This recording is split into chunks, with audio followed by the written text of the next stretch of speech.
ಈಗ ಹೇಳಿ ಸರ್, ಇದು ಘಟನೆ 31ನೇ ತಾರೀಕು ಆಗುತ್ತಲ್ರಿ ಇದು? ಶುಕ್ರವಾರ ಸಂಜೆ ಒಂದು 31 ಸಂಜೆ ರಾತ್ರಿ. ಅದೇ ಅದೇ ಅದೇ ಶುಕ್ರವಾರ ಆಗುತ್ತೆ ರೀ, ಹಾ ಸಂಜೆ ಆಗುತ್ತೆ ರೀ. ಏನ್ ಕಾರಣಕ್ಕೆ ಆಗುತ್ತೆ ರೀ ಇದು? ಸರಿ ಹೇಳ್ತಾ ನೋಡ್ರಿ, ಈಗ ಪ್ರಾರಂಭ ಮಾಡ್ತೀನಿ. ಹಾ ಹೇಳಿ ಸರ್. ಅವತ್ತು ಇಲ್ಲಿ ನಮ್ಮ ದಾವಣಗೆರೆ ಜಿಲ್ಲೆ ಭಾಗದಲ್ಲಿ ಹ್ಮ್ ಅಜ್ಜಿ ಹಬ್ಬ ಅಂತ ಮಾಡ್ತಾರೆ ಸರ್. ಅದೇ ಅಜ್ಜಿ ಹಬ್ಬ.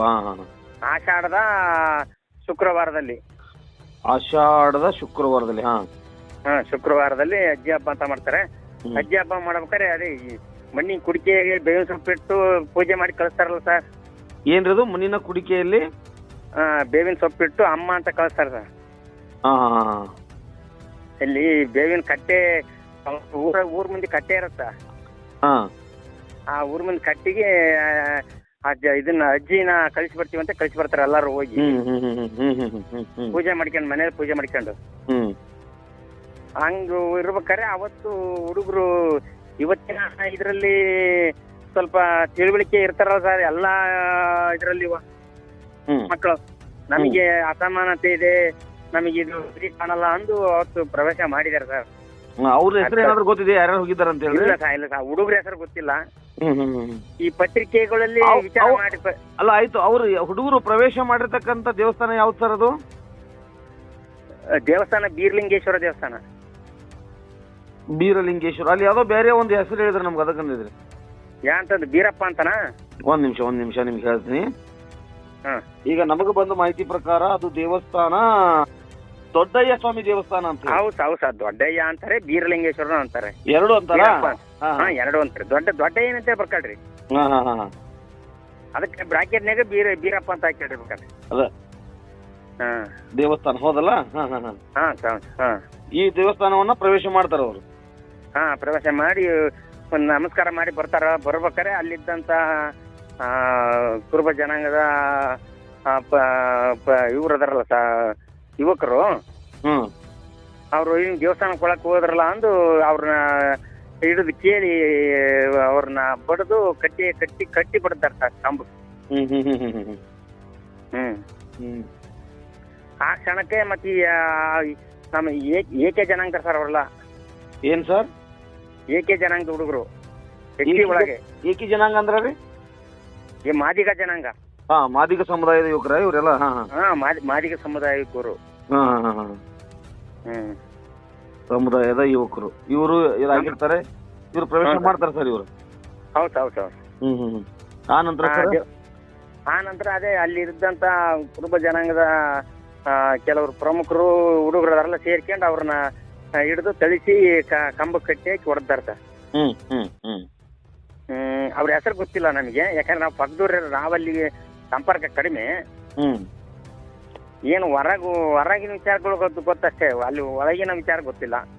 ಅಲ್ಲ, ಅನಂತರ ಅಲ್ಲಿ SP ಅವರೆಲ್ಲ ಬಂದ್ರು, ವಿಸಿಟ್ ಮಾಡಿದ್ರು. ಮಾರನೇ ದಿವಸ ಶನಿವಾರ ಯಾರು HD ಶೇಖರ್ ಜಿಲ್ಲಾ ಪೊಲೀಸ್ ವರಿಷ್ಠಾಧಿಕಾರಿಗಳು ಬಂದಿದ್ದಾರಂತಲ್ಲಿ. ಅವ್ರು ಬಂದಿದ್ದಾರೆ. ಆಮೇಲೆ DC ಗಂಗಾಧರಪ್ಪ ಅಂತ ಗಂಗಾಧರಯ್ಯ ಅಂತ ಅವ್ರು ಬಂದಿದ್ದಾರೆ.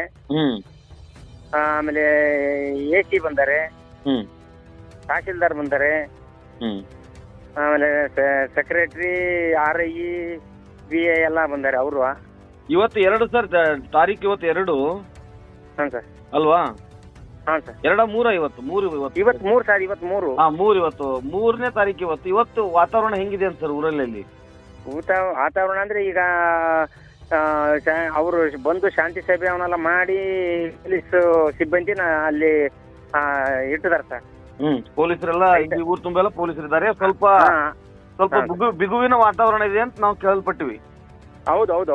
ಅವರು ಇನ್ನೂ ಕೂಡ ಮೇಲ್ವರ್ಗದ ಜನ ಇದನ್ನ ಈ ರೀತಿ ಮನಸ್ಥಿತಿ, ಸಮಾನತೆಯ ಮನಸ್ಥಿತಿ ಒಪ್ಕೊಳ್ಳಿಕ್ ತಯಾರಿಲ್ಲ ಅವರು. ತಯಾರಿಲ್ಲ ಸರ್. ಅವರು ಈ ಜಾತೀಯತೆ ಮೇಲು ಕೀಳು ಇರ್ಲೇಬೇಕು ಅನ್ನುವಂತ ಮನಸ್ಥಿತಿ ಒಳಗೆ ಕಾಣಿಸ್ತಾರ ಅವರು. ಆಮೇಲೆ ಇನ್ನೊಂದು ಅಂದ್ರೆ ನಮ್ ದಾವಣಗೆರೆ ಜಿಲ್ಲೆ, ಶಿವಮೊಗ್ಗ ಜಿಲ್ಲೆ ಭಯಂಕರ ಅಸಮಾನತೆ ಇದೆ. ಆಮೇಲೆ ಈ ಅನ್ನೋದು ಬಹಳ ಎದ್ದು ಕಾಣ್ತಾ ಇದೆ ಸರ್.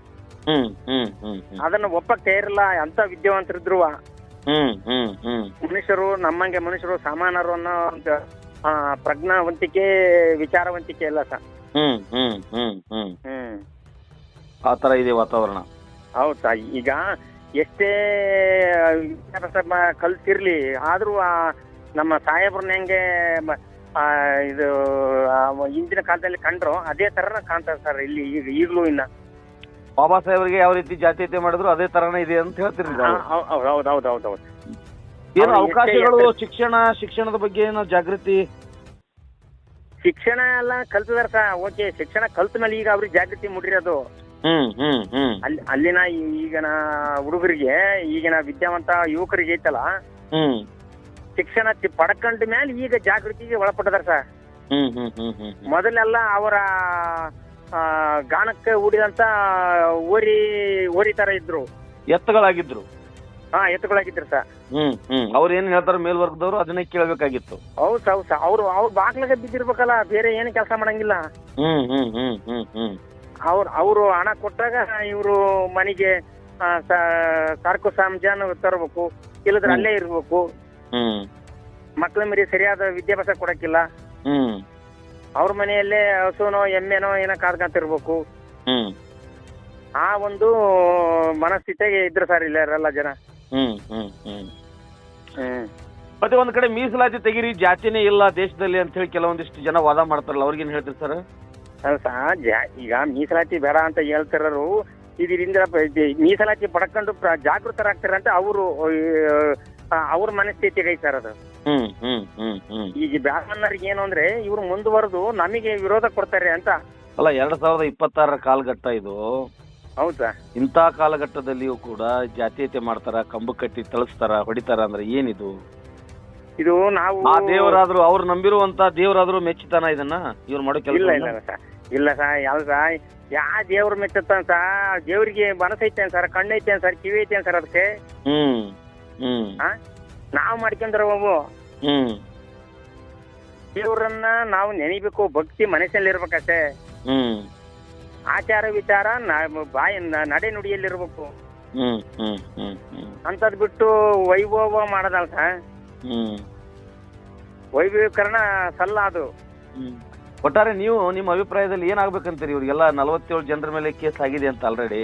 ಅಲ್ಲ ಸರ್, ಅವ್ರಿಗೆ ಇವತ್ತಿನ ಕಾಲಘಟ್ಟದಲ್ಲಿ ಕಾನೂನು ರೀತಿ ಏನೋ ದಾಕ್ಷಿಣ್ಯ ಇಲ್ದಲೆ ನಿರ್ದಾಕ್ಷಿಣ್ಯವಾಗಿ ಅವ್ರಿಗೆ ಕ್ರಮ ತಗೋಬೇಕು ಸರ್. ಇಡೀ ಊರಿಗೆನೆ ಅದೊಂದು ಪಾಠ ಆಗ್ಬೇಕು, ಆಮೇಲೆ ಆ ತಾಲೂಕಿಗೆ ಒಂದು ಪಾಠ ಆಗ್ಬೇಕಂತೀರೇನು? ಹೌದು ಸರ್, ಈ ಜಿಲ್ಲೆ ಅಲ್ಲ, ಇಡೀ ಕರ್ನಾಟಕ ದೇಶದಲ್ಲೇ ಒಂದು ಮಾದರಿ ಆಗ್ಬೇಕು ಸರ್ ಇದು, ಈ ಘಟನೆ ವಿಚಾರದ್ದು. ಎಚ್ಚೆತ್ತನಕ ಇದೊಂದು ಮಾದರಿ ಆಗ್ಬೇಕು ಸರ್ ಇದು, ಈ ವಿಚಾರ.